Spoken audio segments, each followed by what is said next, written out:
Okay, perfect. So some of Vera's announcements.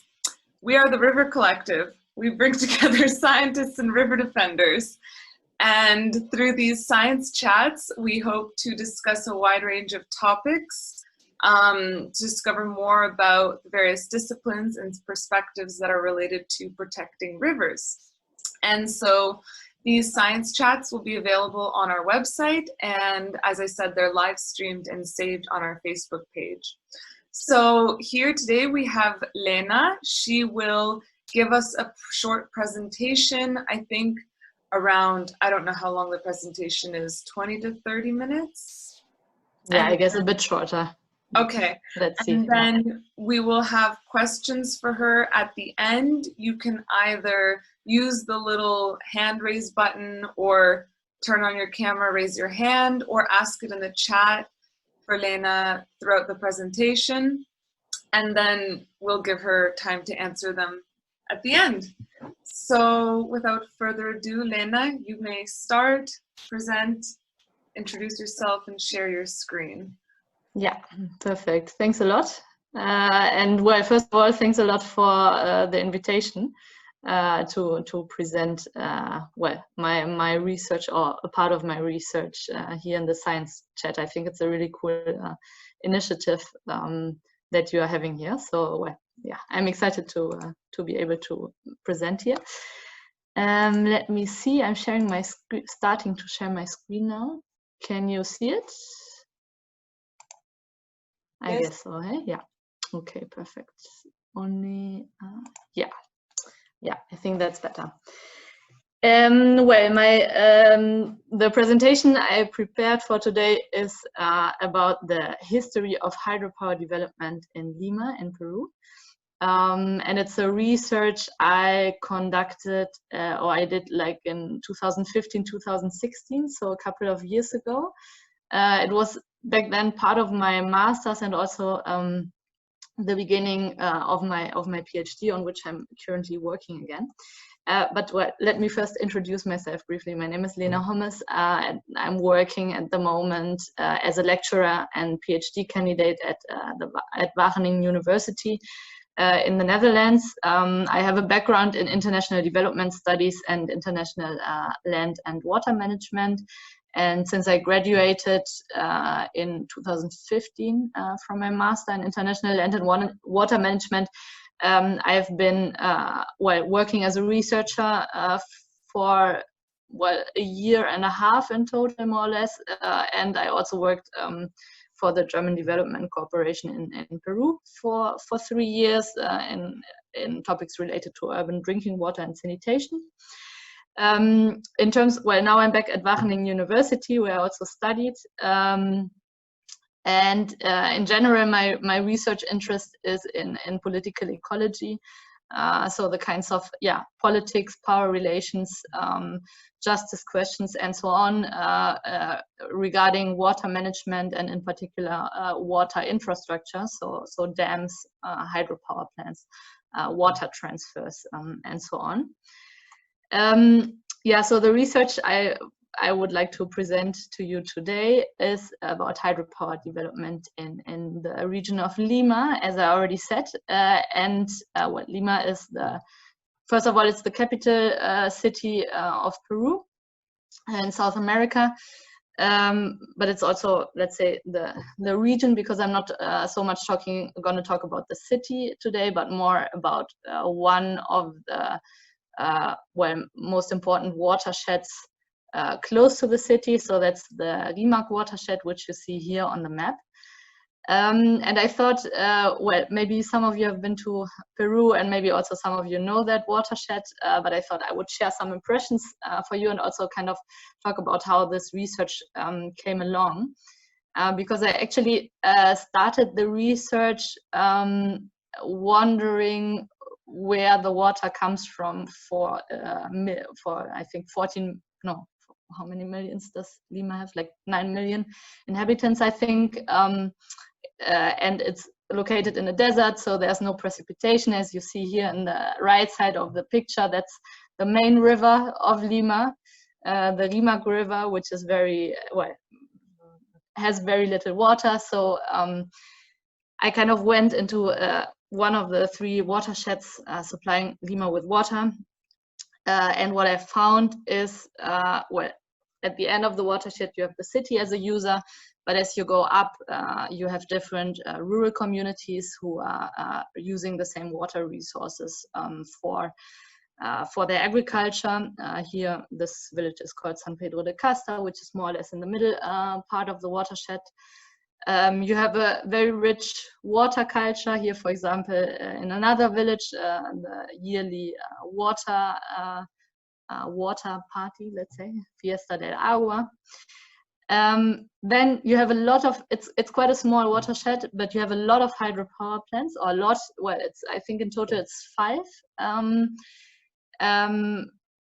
Quite small hydropower plants, but in a very small area. So you actually, well, you go from one hydropower plant to the next as you go up into the watershed. So there's also the hydropower plants itself, but also, for example, here an intake structure. As you go further up, there's a tunnel which transfers water from the other side of the Andes to the site where Lima is situated. And if you go further up, you have really in the highlands, so this would be like at 3,400, 500 meters above sea level, more or less. There you have huge reservoirs. And actually I started this research, as I mentioned, a bit asking myself, where does the water for the capital city come from, and what kind of impacts is the drinking water supply for the big city generating in rural communities and also in the environment upstream. That was a bit, let's say, my starting point. But as I went into the field, that was still one part of my research, but I also realized quite quickly that the hydropower plants play a very important role in the watershed. And I thought, okay, maybe the drinking water supply is the most important, let's say, water user in the watershed. But in fact, especially if you look at the history of this watershed, the hydropower plants are a very central actor in the water management there. And I don't want to go into all the, let's say, historical details, but what I found very fascinating about the research about these hydropower plants and especially their history. So I think the first one was constructed like 1914 more or less, and then especially another one in the 1930s, 1950s, 1960s. So they are all quite old already. And what I found most striking and most fascinating about looking at this historic development is actually that, of course, the construction of those hydropower plants was partly triggered by the needs for electricity generation close to the capital city, which has always been very important in Peru, and then economic development needs electricity and so on. But actually, and I want to have that, let's say, as the main message of my presentation today, is that I also found in the research that actually the hydropower plants and associated hydraulic infrastructure, so the reservoirs, the canals, the tunnels through the Andes and so on, which are all associated with the hydropower plants, that you can also see them as materializations of specific imaginaries. I will go into each of these imaginaries in a bit, but I find it, or I found it very fascinating because I sometimes feel if we talk about water infrastructure, so be it hydropower plants or dams or whatever, or in some discussions it might be presented as a mere, let's say, technical thing of bringing water from one point to the other, or using it in a specific way.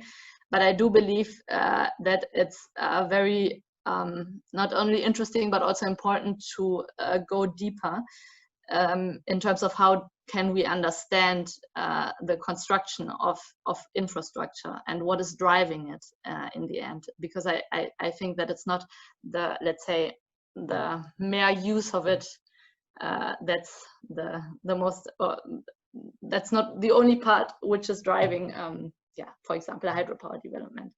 So let me explain a bit what I mean with this, what it says here on the slide, cemented imaginaries. So the first imaginary is the idea and the vision of Lima as illuminated garden city.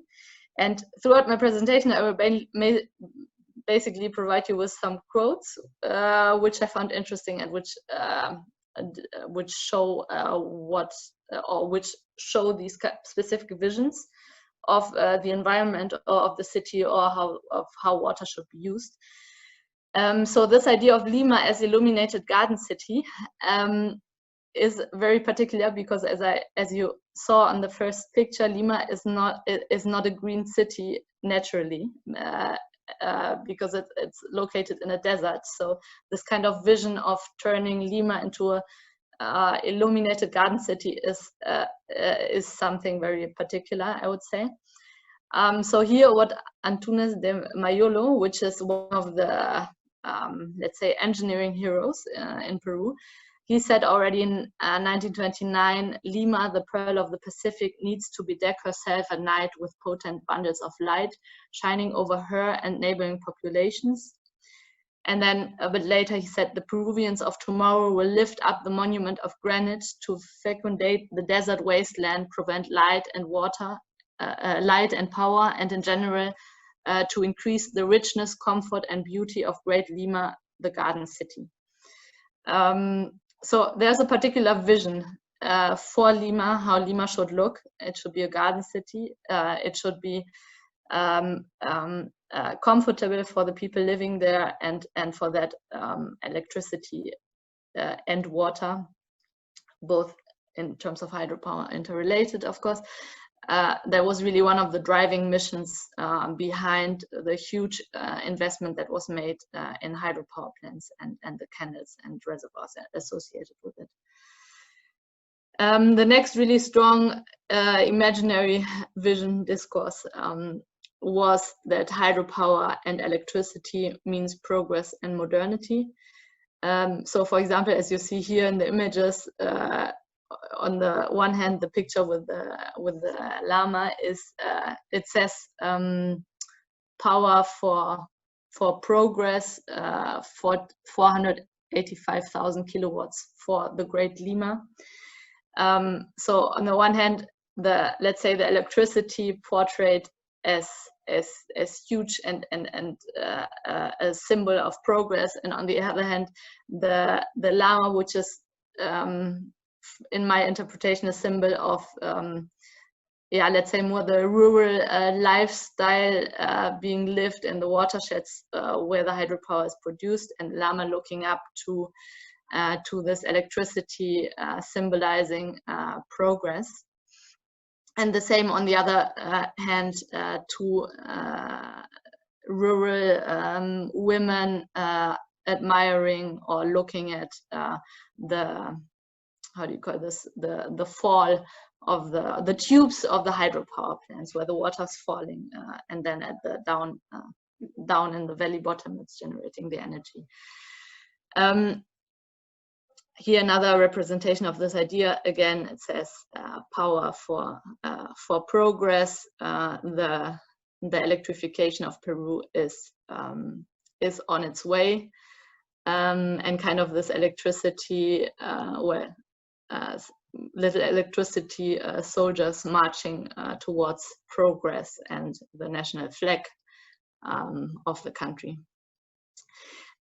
What I found in the research is that this kind of, let's say, association of electricity with progress and modernity is oftentimes kind of associated with the opposite, or on the one hand, electricity means progress. On the other hand, what is not electrified, or what is on the opposite, is backward, or is, let's say, portrayed as backward. So, for example, here's a quote of the drinking water company, which was also involved in the huge investments, talking about the communities in the watersheds, the rural communities, because they had to be, let's say, convinced when the huge investments were made in the infrastructure. So I found it very interesting how they are portrayed. So the quote says, it's actually the introduction of a book, says, living in a natural paradise, they, so the communities in the project region, find themselves a bit distant from the reality with which our country lives, and even more so from the necessities of other Peruvian regions. So their initial attitude was one of indifference towards the great project that will benefit Lima with new water sources. We began a long road of negotiations, striving to integrate the most remote communities and those least informed about the country's reality. So on the one hand, you have this discourse about progress and need for new water, for electricity, and on the other hand, you have rural communities who might have certain worries about infrastructure investment in their territories, but they being displayed as backward, not knowing about the necessities of the country and the reality. So this kind of discussion also between of, on the one hand, the greater public good, so-called, and on the other hand, backward populations who might not be okay with the projects being planned. This kind of discourse, let's say, I think you see it in a lot of infrastructure projects. For example, big water dams where local populations might also protest. This is a common thing that we can see, I think. The next kind of underlying imaginary in terms of hydropower development in the Lima region is also this kind of idea of hydropower as non-consumptive water use. And again, I think it's not something which is only particular to Lima. I think it's also in other discussions about hydropower. It's a common argument, and I mean it is sure that the hydropower does not, let's say, consume water in its most basic sense, let's say, but that nevertheless means that it doesn't mean that hydropower does not have an impact, of course, on the river, but also on the power relations that are present in a watershed. So in the case of the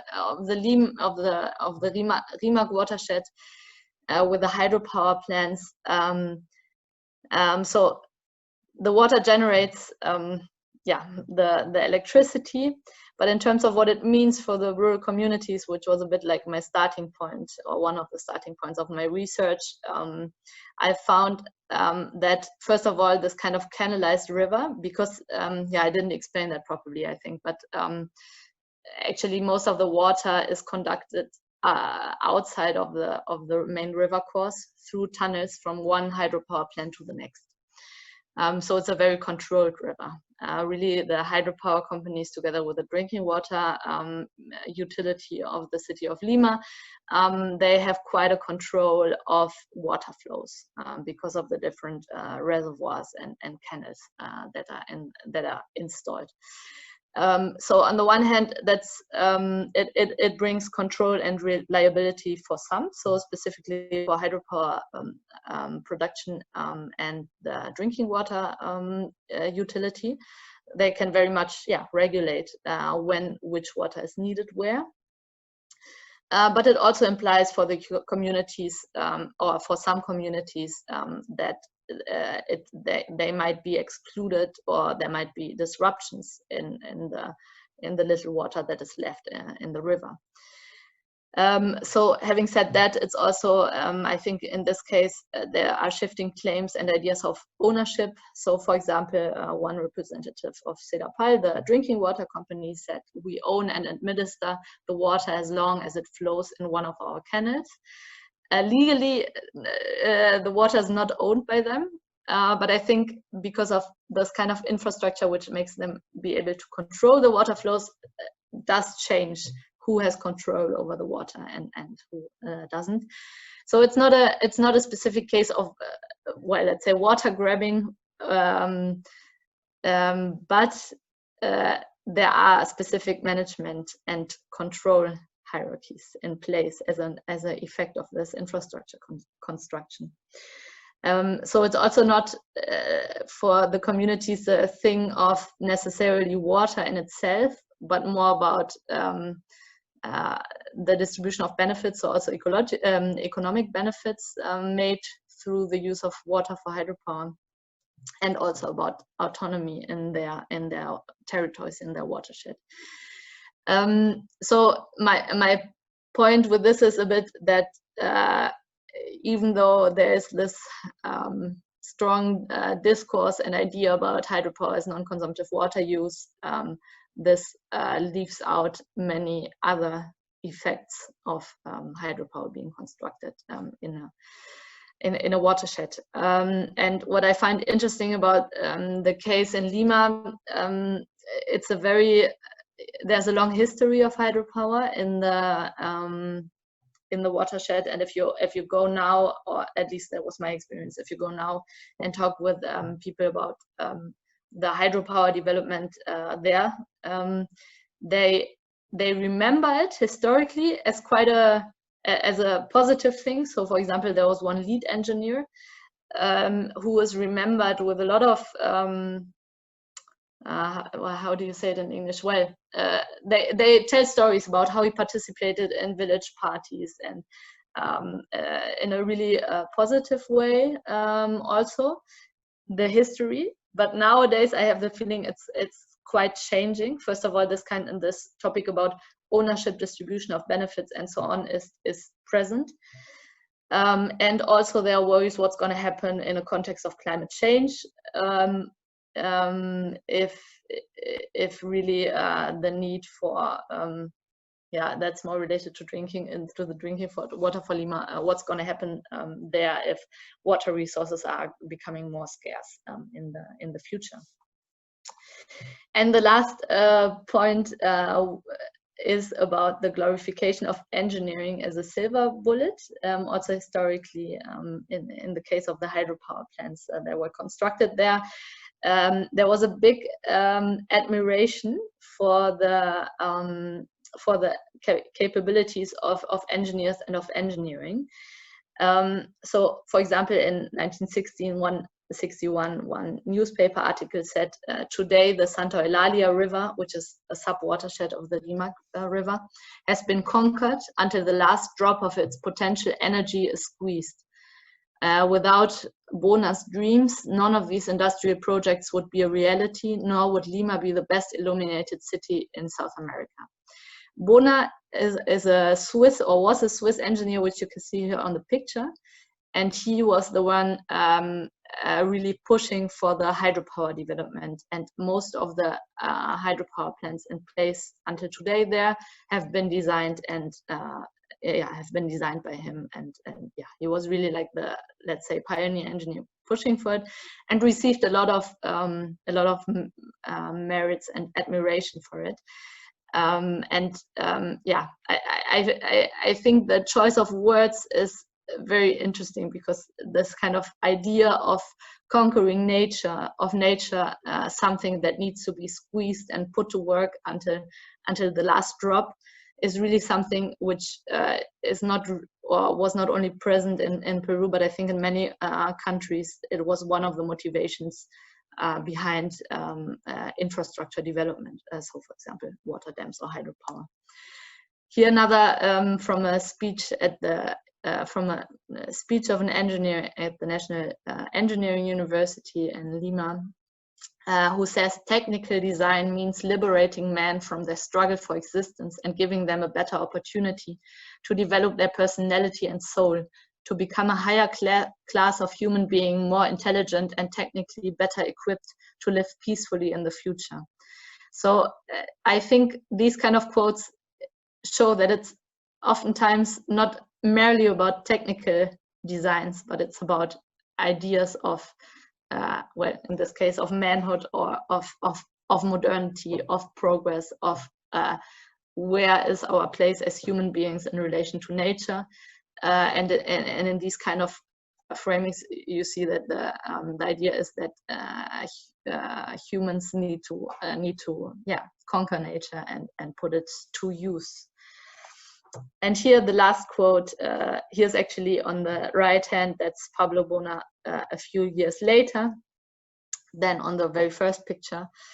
So in one newspaper article, it says, man's labor has dominated the landscape and regulated raging torrents, works of civilization in its most exact sense, dominance and utilization, true conquest for the community's benefit, great victory for man, their science and determination. And again, here this idea of water engineering as works of civilization, of hydropower plants, dams, and so on, as being what is desirable. And I think, well, first of all, I think this is oftentimes still a very present thing still. So, for example, here an advertisement from a university in Lima who says, water crisis, a new motivation to become an engineer. So this kind of idea that that engineering will be able to solve whatever crisis is there.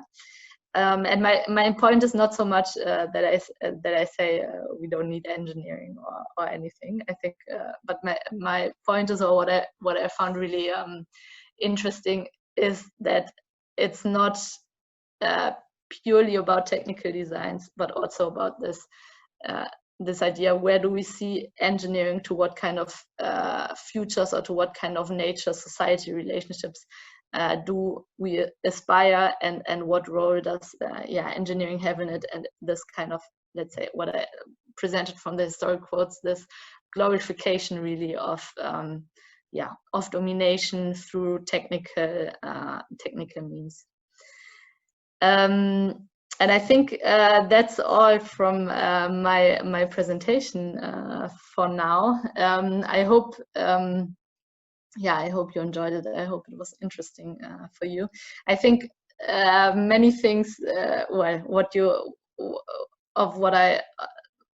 many imaginaries and discourses I talked about are also present in other water projects, big infrastructure projects. So maybe maybe it can be helpful also to analyze other cases. And in case you're interested to read a bit more about the details, well, there are two publications we have about this issue, both of rural-urban water relations as well as of hydropower development in Lima, which I put there below.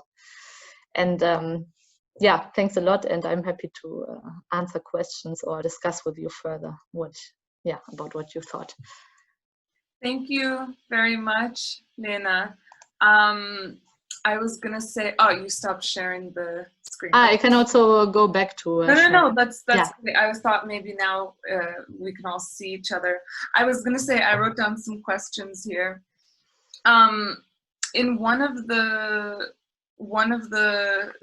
your last slides, you wrote this quote like, technological design means liberating men.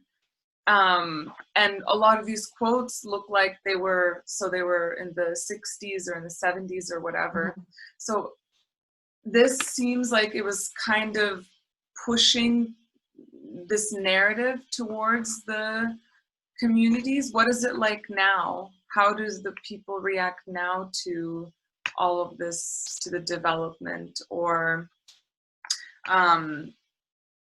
yeah, compared to the past, I guess, why, like, what is the difference now? Or the people back then were, I guess that's just my question. That doesn't make any sense, or?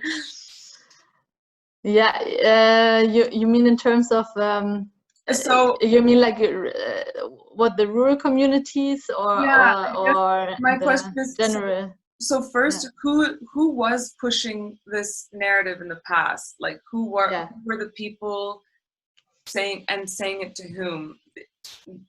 You said yeah. that the communities don't know the reality.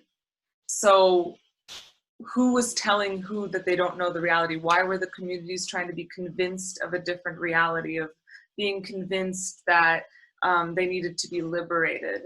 Why was this being pushed? Or Yeah, I think as I see it, it was mainly it was a group of engineers based in Lima, but also there was a lot of Swiss involvement in pushing for the hydropower development as well, and I think some British capital as well. So it was not, there were let's say international business interests on the one hand pushing for it, but also on the other hand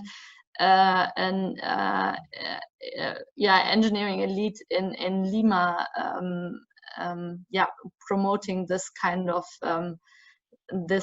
discourse. And I mean, the depiction of rural communities as having to be convinced, that was mainly about from the urban drinking water company in the 1990s, which kind of got involved as well in investing in dams and water supply infrastructure together with the hydropower companies. So yeah, I guess who was promoting it, a group of engineers and political elites as well, because of different because of different reasons. And I, like in terms of how it is today, which I think was your other question, I think it has, at least in the case of the Rimac watershed, I would say other things have become more important in the discussion surrounding water management. And one of the main issues now is climate change and what that's going to mean for whom. So, for example, there are a lot of NGOs working in the watershed on climate change adaptation. And on the one hand, yeah, okay, that's a support with very good intentions and so on. But I also felt that communities got worried about kind of sharing the same water resources with hydropower companies, but especially, and that has become much more important in the last years, the drinking water utility, which is a public company supplying drinking water to Lima, because Lima since the 1980s especially has grown immensely. So I think the kind of this engineering discourse, I think it's still present in general in discussions in Peru. That would be my opinion. But I think in the specific case of the Rimac watershed, other things have become more important in the discussions. okay.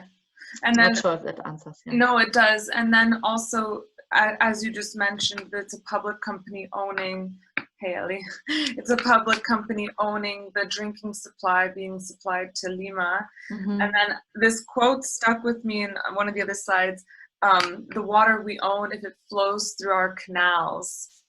Is it still like this? Also, how does one have water flowing into their canal? How do you get the rights to build a canal right where a river is and then claim that to be your canal because the river is flowing through it?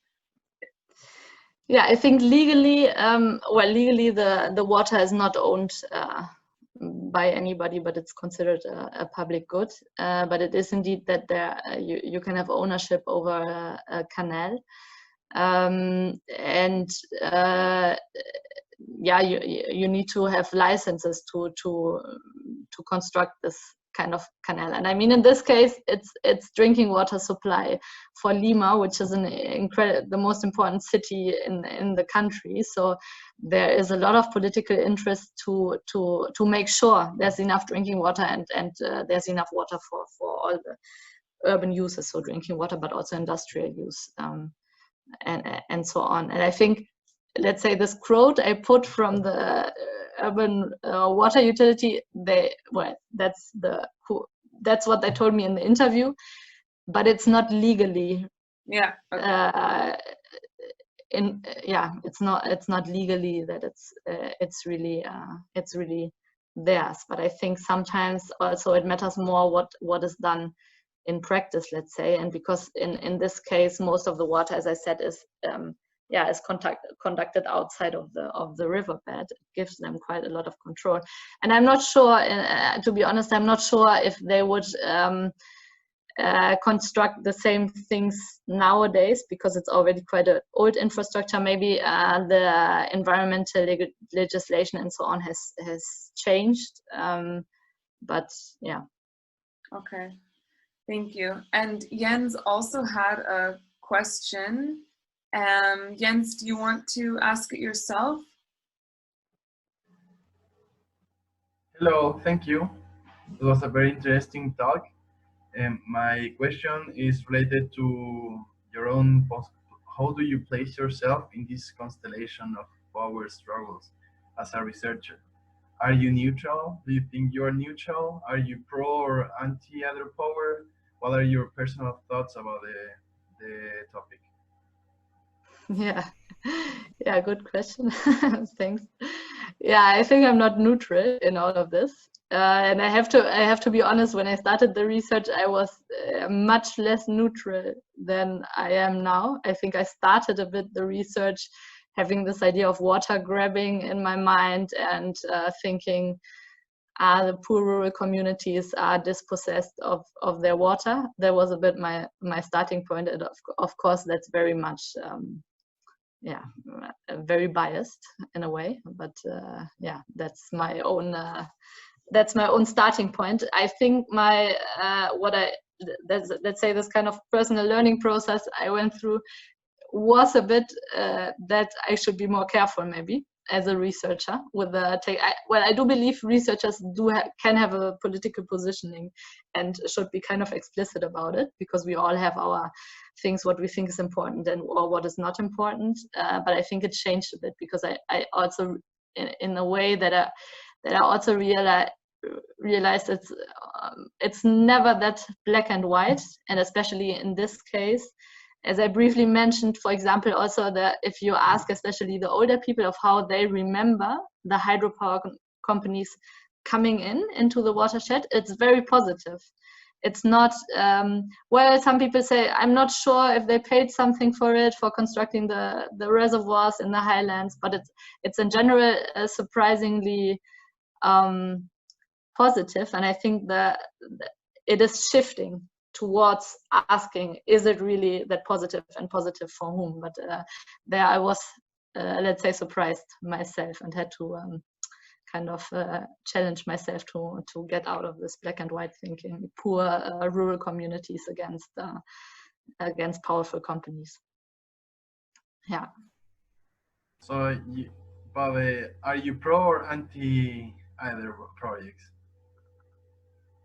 Hydro projects, you mean? What did you say? If you are in a community now where they are constructing a new project, would you support the movement, the local rural movement, or would you just be like an outsider watching the situation?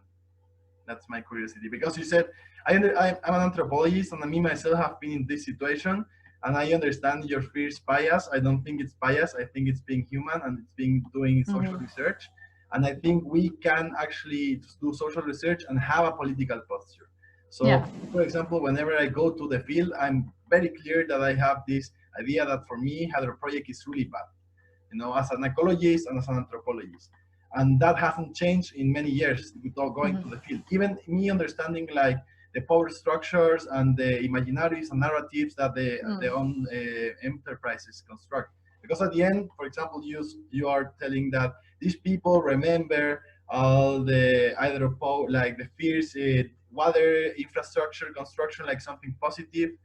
But of course, because for sure, there's like Europeans had like very better standards than their own local engineers. It's the same in Chile, where I come from. But in the end, is what the people think always what's best. So what's actually, what do you think is the best? Do you believe this should be going, keep going, like all these water infrastructures being constructed by, for example, in the state of Peru? Maybe Luigi can explain us a bit better, like how much the government and the state is being now develop these projects with the companies and so on. I don't know, like I am trying to be provocative in a sense that I'm very used to these kind of researches, which I like. I do them myself, but at the same time, I feel it's very dangerous as a researcher to not be so clear on where we are, you know, like where is academia in this discussion, not only as an observer. You know what I mean? Yeah, I know what you mean. And I agree with you. I also don't think that as a researcher we need to be neutral and we should not have an opinion. I think first of all, I think it's unrealistic to think that we can be neutral because we are not. So we come with a specific identity and we come with a specific political opinion. And so I think I agree with you to make it that we can have this stance and we should be transparent about it. I mean researchers. So I agree with you on that. I sometimes feel in generally I would say I feel very I feel a lot of solidarity with people that are overrun by bigger interests. So for example, people or areas, environments and so on who are sacrificed for political interests or for ecological interests. I think I would formulate that as a general position. If I can say in general, I'm against any kind of water infrastructure development.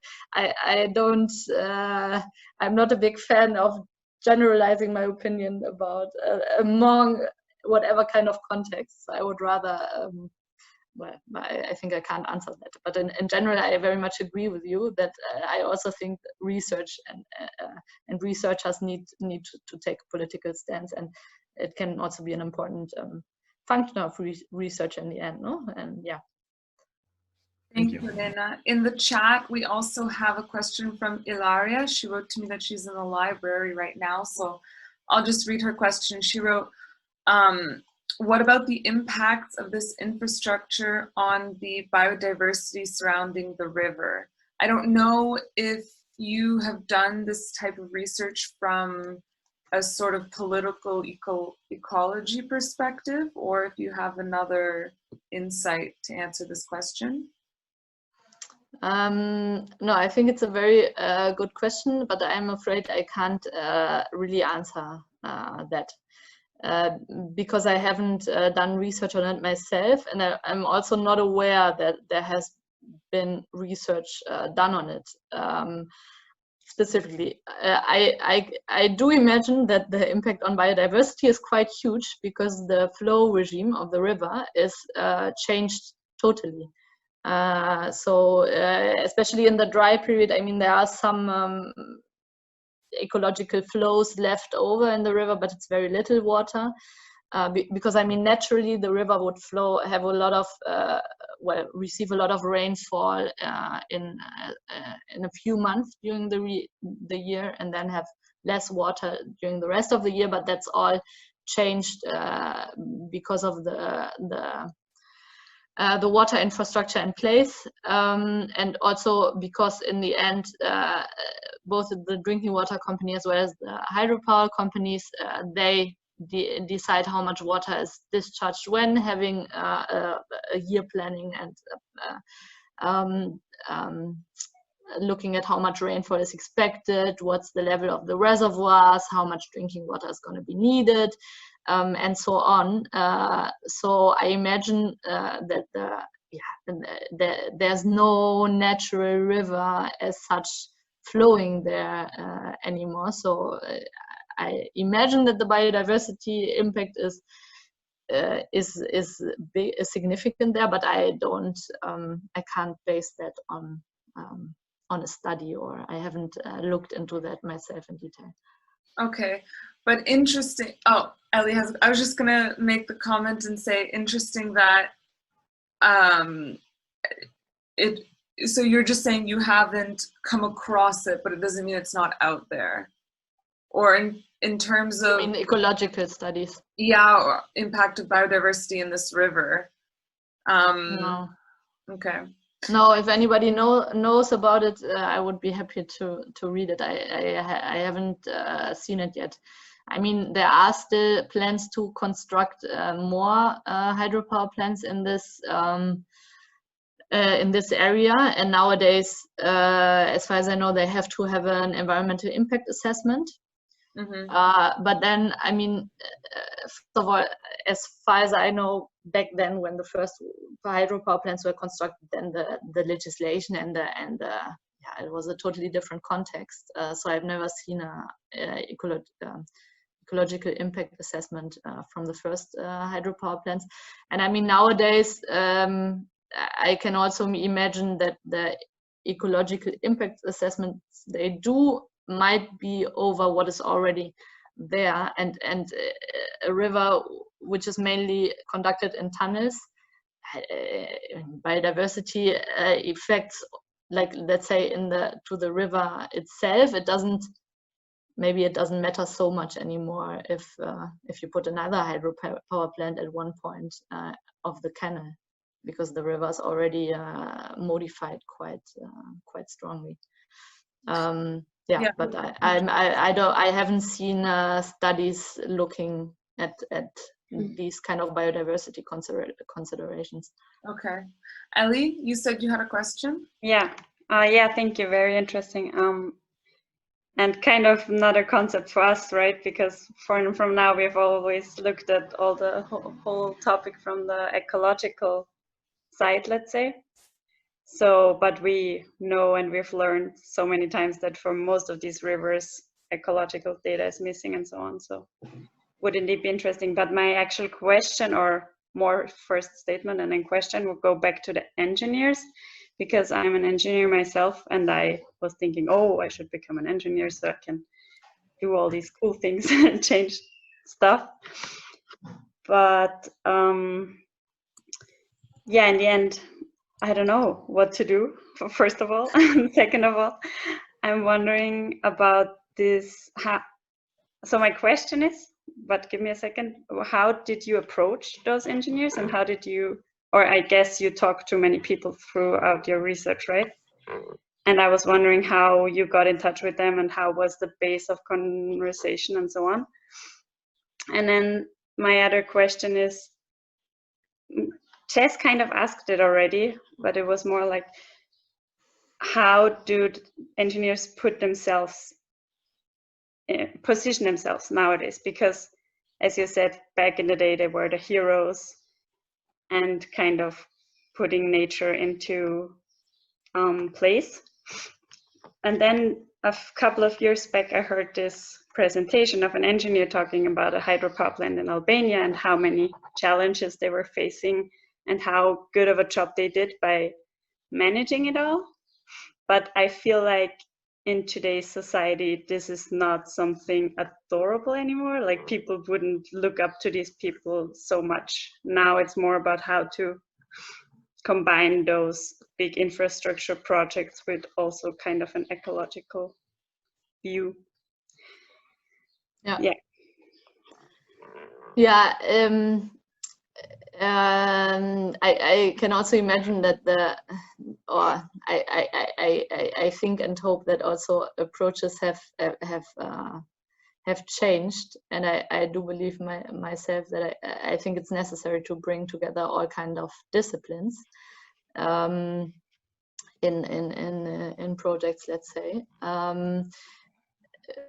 Let's say what I presented about the engineers was indeed something historic. I saw in this period where the hydropower construction took place. So it was mainly based on research on, or let's say review of newspapers and so on. Many of the engineers, for example, the famous engineer Bona, he was not he is not alive anymore. So I didn't personally talk to the engineers who have been involved back then. I contacted the son of him, and I actually talked to his son, which was really insightful, which was really interesting. What he said about his father was that his father was very in a way shy and didn't like this kind of glorification. Because he received prizes and so on, and apparently he didn't want to receive the prizes. He was what his son said about him was really had a very intrinsic motivation to do something good and bring progress and solve problems of electricity and so on. But yeah, it would have been interesting to talk to them personally, but I didn't do that, and I think I didn't want to, with what I said about this glorification of engineering, I didn't want to say engineers are bad people or whatever. No, that was really not my intention at all. I just found it interesting how much, because I do think that the kind of portrayal, for example, in newspapers about those projects, that the actual thing it was about, so producing electricity, became in a way a second order thing. It was more about or this kind of admiration for all the things engineering can do, and also very understandable, because I'm also amazed by engineering works.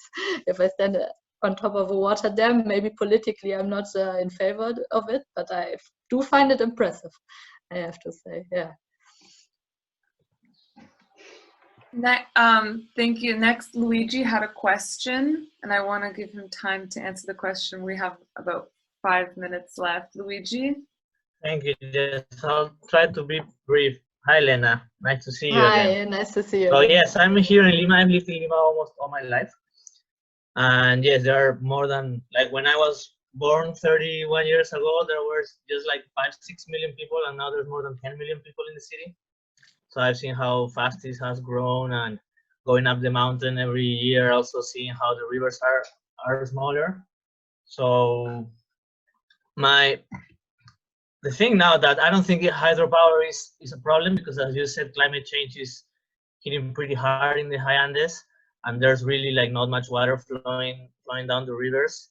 So I don't know if everybody like knows about the Peruvian geography, but we have the Andes, right? And like 90%, I don't know exactly the figures, but like 90% of the water goes down to the eastern slope to the Amazon, and just like 5 or 8, 10% flows to the west, to the Pacific, to the desert. And it happens that 30 million people are in Peru, and I think more than half or 2/3 live in the desert, in the coast, in this western slope, where only 5% of the water from the Andes goes. So now all these projects are about channelizing the water that flows down to the Amazon from the higher upstream lakes to the desert, to make the desert fertile, to grow asparagus and stuff to be exported, because that's like a big industry in Peru also, right? So what's your opinion on this? And I cannot imagine, like talking about what Jess was pointing out earlier about the ownership of water, how I'm sure it's super hard to measure the impact of how much less water can the Amazon handle. I have no idea, and I'm sure nobody has any idea, but that water is flowing down to the Amazon and is being used by millions of people, like all the way down to Brazil, and all the biodiversity and the social impact is out of the measures. So now that these big cities in the desert and this big industry of wanting to export all these goods to Europe and to the States are needing a lot of water. So what's your opinion on this, and what do you think can be done, or you think it's a good thing? I don't know. what's the future on this, because the country is growing and everybody's in the desert. Everybody needs water, and the water that was flowing this way naturally is gone already, used. So now the projects are more about bringing the water that flows to the other side to this side. So what do you think about this? Yeah, thanks for the question. It's indeed one of the, well, it's one of the main issues if you talk about water in Peru, that it's often mentioned, what you just mentioned, that most of the water resources are on the one hand, on the one side of the Andes, and then on the other side there are the people, and there's the economic development, because for example the export sector is super important in economic terms, and also there are plans to expand it even further. And it's really crazy, if you drive through the coast of Peru, you see desert and then suddenly you see rice fields, so with flood irrigation, or you see huge grape or blueberry fields or whatever, which consume a lot of water. And I think it's a very problematic trend. On the one hand, maybe I can, well, okay, there are economic incentives about it. On the other hand, I think, as you said, one important issue is, I mean, there is this idea of abundant resources in the Amazon, but first of all, there are certain very, very valuable ecosystems connected to the water resources.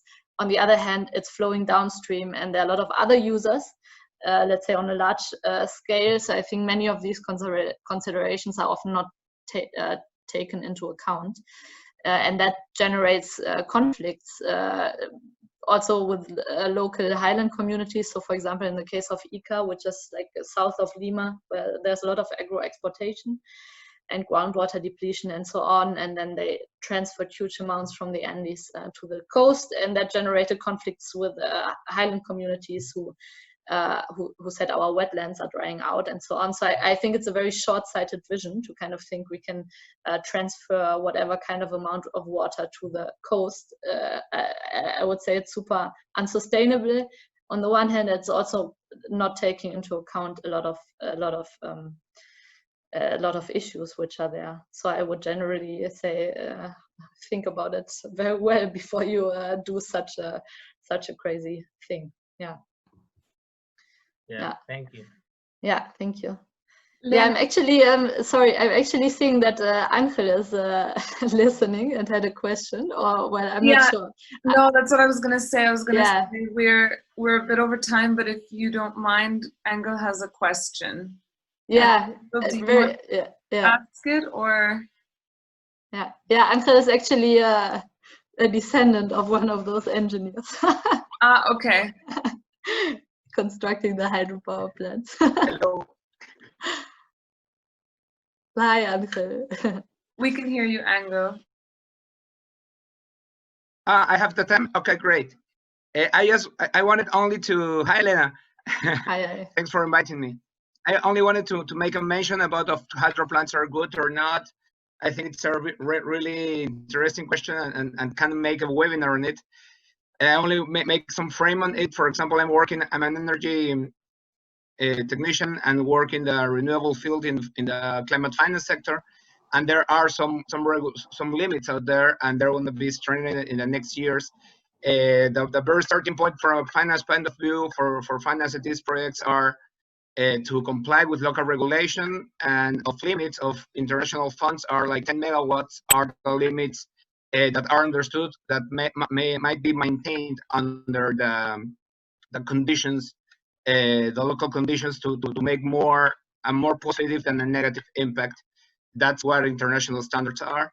And at that time when this plant was constructed, there wasn't any regulation in place. I used to live in Chosica, the city. I've grown up there. And even in the 80s and 90s, the river was contaminated by a paper fabric out there, for example. And however, the hydroelectric plant had created a lot of jobs and a lot of possibilities for the local communities. I'm a benefit from that. Maybe that I'm biased too. But yeah, that was rather only a comment. And thank you a lot, Lena, for the invitation and great work you have done. Yeah, thanks for listening. Really nice. Yeah, and thanks for your comment as well. Thank you, Lena, very much for the presentation, and thank you everyone for participating and asking questions. And yeah, we'll have another one next week. So be sure to be back here, same Zoom link next week, next Monday at 18 Central European Time. Thank you, Lena, again very much for the presentation. And yeah, I guess it's over. So have a nice week, everyone. Ciao. Yeah, thanks a lot. Thank you. Bye-bye. Ciao. Ciao.